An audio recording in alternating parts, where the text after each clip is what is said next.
Welcome back to War Thunder and welcome to kind of a plain review of the Ki-21-I, which is the rank 1 battle rating 1.7 premium medium bomber frontline bomber slash reward vehicle from the 2016/2017 winter marathon event, and I got my hands on this beautiful plane just today, so I tried to get this kind of plane review out for you. Not everybody does have this plane. Not everybody knows what it kind of is and if it's special or just, some kind of average Japanese medium bomber. And if you're not sure if you just want to put the effort into getting this, I will tell you right away if this plane is worth it or not.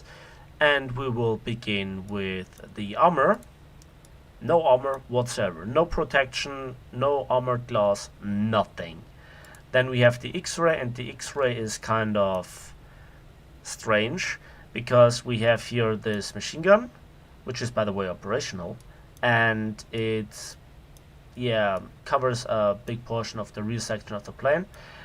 Then we have these four machine gunners, tightly packed. One AP shell can kill all four of them, which I experienced a few times. This is the belly gunner, those two are the side gunners, and they just can shoot a little bit downwards. Not very effective. As well as this gunner, he might be the most effective, as a 7.7 Type 89 machine gun special can be special and effective. It's alright, 1.7 battle rating, what do we expect? Then there is also this gunner here. He operates two machine guns, and as we can see, they're mounted above the wings, so they obviously can't shoot down or where the engine is. So they have very strange firing arcs, like upwards and forwards. The next thing is this gunner here. He has just the opportunity to fire forwards and downwards in a 45-degree angle.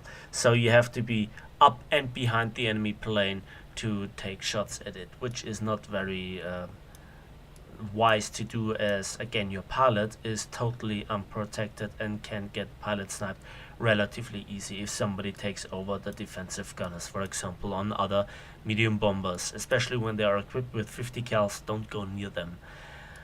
First of all, you will burn fuel tanks here, and here in the middle of the plane and the wing roots. And while they are self-sealing, there is no fuel tank that is not self-sealing as far as I know. And indeed, they actually are self-sealing. Sometimes they put out the leaks and the fires.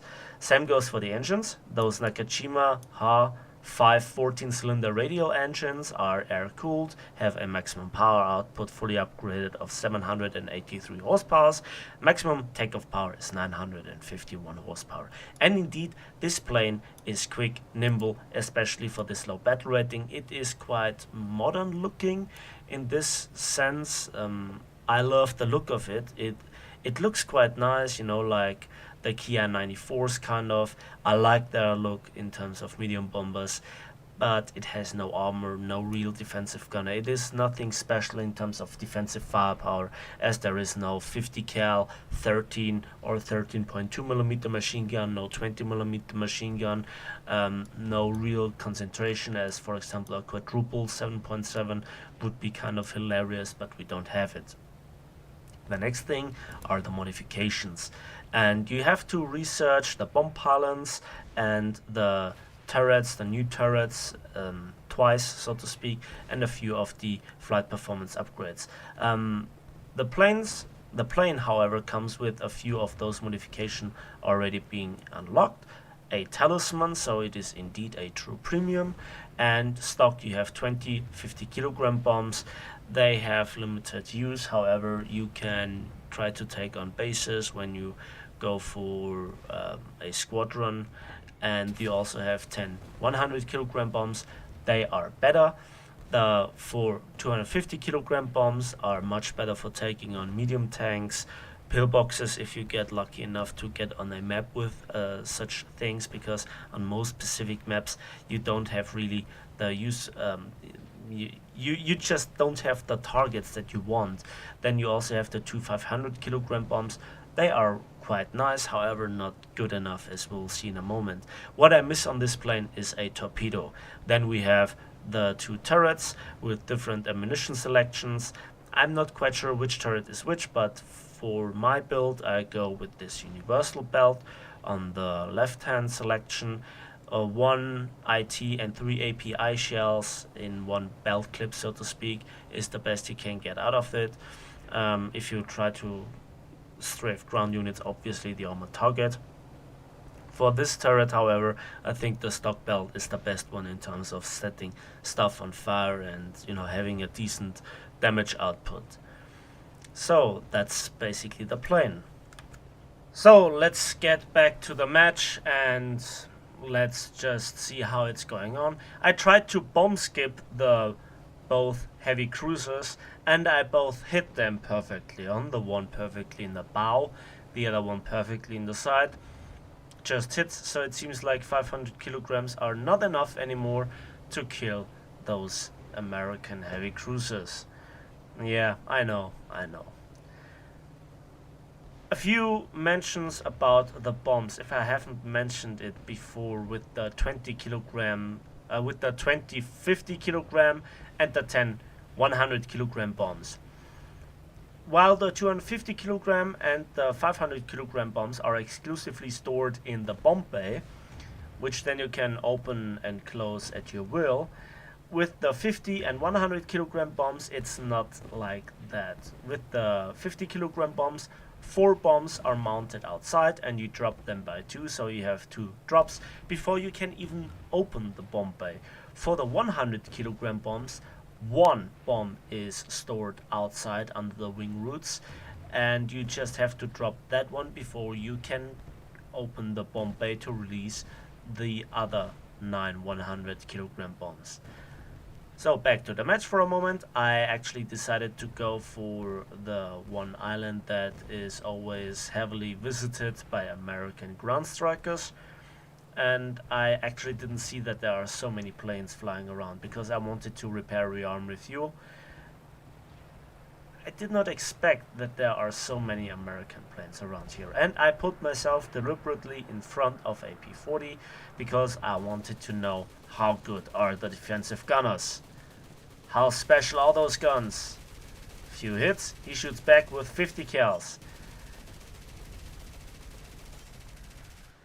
Well, I put the P-40 on fire. Great result right there. This turn was not the very best because now without adjusting his course too much, he had a free shot into me, and you should avoid that. But I get the kill. He burns down. Great result right there. Taking down a P-40. In this lineup, this is one of the planes with the greatest firepower, undoubtedly. Then I actually wanted to go for a land. While I have a fuel leak, it is not too critical. And if you paid attention, I actually also had for a split second a fuel leak caused by AAA, but it sealed itself up. I wanted to do it again on this SBD3, and as you can see, I put a lot of hits into him, but it seems like I didn't hit him with the right rounds there, so he actually didn't take any damage. But by the way he flies, he is either stuck or has engine damage, or best case scenario, both. And now it seems like I have a free run for a landing.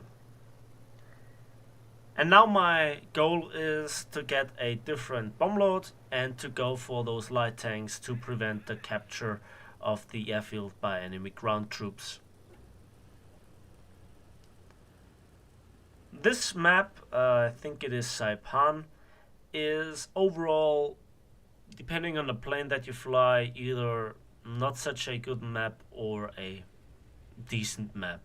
I mean, it's predictable where the enemy is going. There are not too many ground units, and Americans love to ground pound.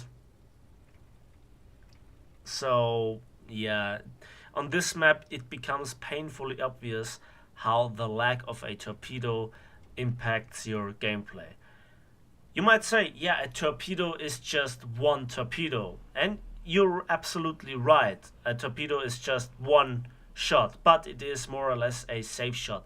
As you could see on those cruisers, I didn't take them down, and I'm not quite sure if even two 500 kilogram bombs would have been enough. A torpedo is always a sure thing. You can sink everything. Just for um, aircraft carriers and battleships, it depends how many torpedoes you put into them and which kind of torpedo. I made a get about it. You might look it up. Then I switched to the four 250 kilogram bombs, and I actually put a time delayer on again of 2 seconds to be safe from the shrapnels. Now I am going for ground units, and so the shrapnels reach wide in the air. There could be, I don't know, a nearly direct hit on a medium tank, but it wouldn't take him down. But I could be like 300 meters away and the shrapnels still do damage on my plane, and I don't want this to happen. That, on the other hand, means that it is a lot more difficult to hit moving targets, especially those light tanks. But the game just looks so beautiful. I can't get enough of this. It's truly stunning for me. When Gaijin did one thing right, then it is to make the game look pretty. And again, it is a drastic impact. The latest patch, Way of the Samurai, patch 1.65, sorry, actually removed the aiming reticle, and so it is much more difficult to hit moving targets.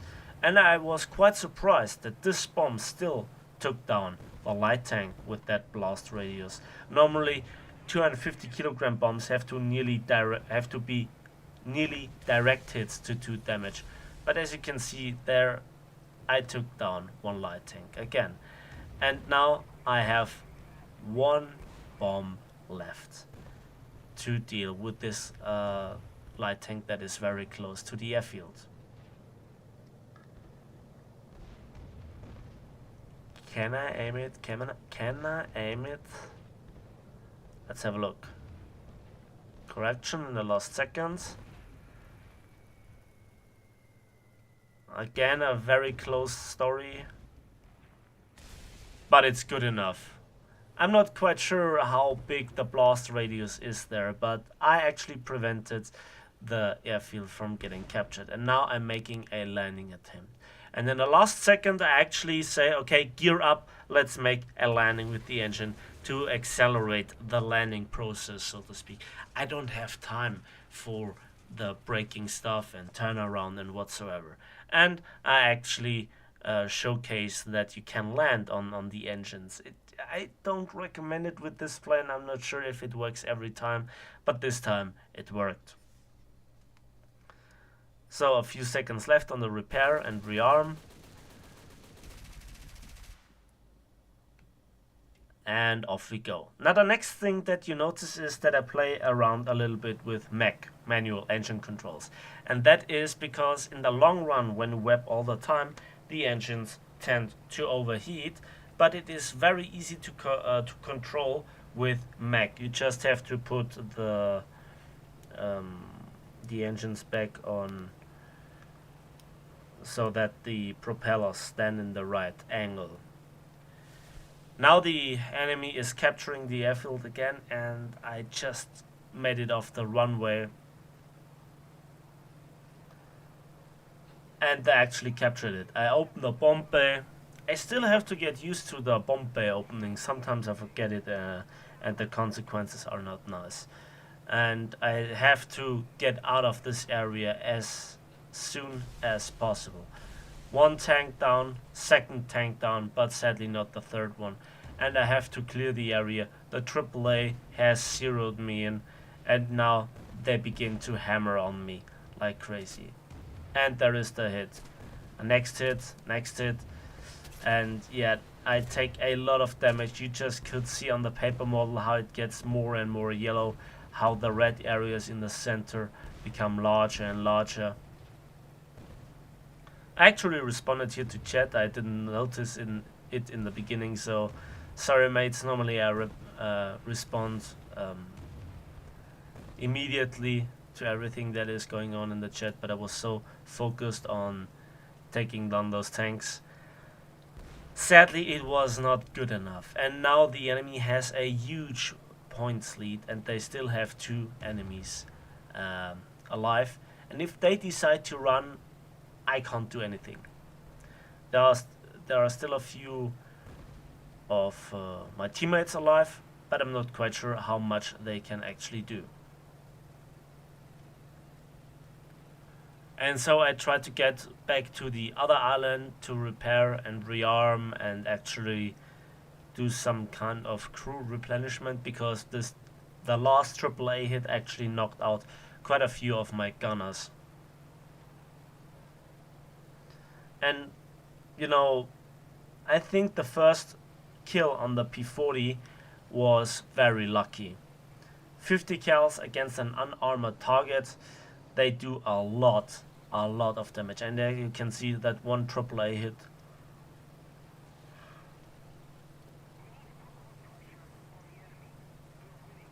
Yeah, as I said, in the rear, those 4 guys, they are all knocked out. So there is another, the first Japanese bomber, the Ki-21-I, the Ki-21-I actually has similar bomb load, but a little bit of different defensive gunner. And in my opinion, the tech tree version is a bit better in this respect. But overall, the stats are very similar. Same bomb load, also no armor, everything kind of the same. So if you don't get this plane, no worries, it is practically the very same and you don't miss out on anything. However, that's the battle. Let's have a quick look at the post-battle results, and we can see that 1 aircraft destroyed, 5 ground units, got me not even 20,000 silver lines and just over 4,200 modification research points. And that was just even with some boosters, 10%. And you know, this plane alone by itself is not too spectacular. First place, 4,075 score points. Yeah, so that's the Ki-21, and I think, you know, the Ki-21-I. And as you could see, it is nothing too spectacular. You get nice matches, you get nice results in terms of gameplay, but for really a secret silver line maker, this plane doesn't cut it. To carry games, this plane doesn't cut it. As a collector's item, it definitely makes it. Ki-21-I is a rare plane in my opinion. And just a final word to the peak of players today. Today the highest peak was 67,500 players that I saw, and still I had problems to get into the queue. So a lot of people actually played the events, and I'm not quite sure if they will be happy with this plane. However, that's it for me today. I hope you enjoyed this kind of plane review. If you think it was worth it, hammer and smash that like button with your mouse, not the German heavy tank. Jokes aside, give this video a like if you did, subscribe if you want to see more, and we will see each other in the skies of War Thunder.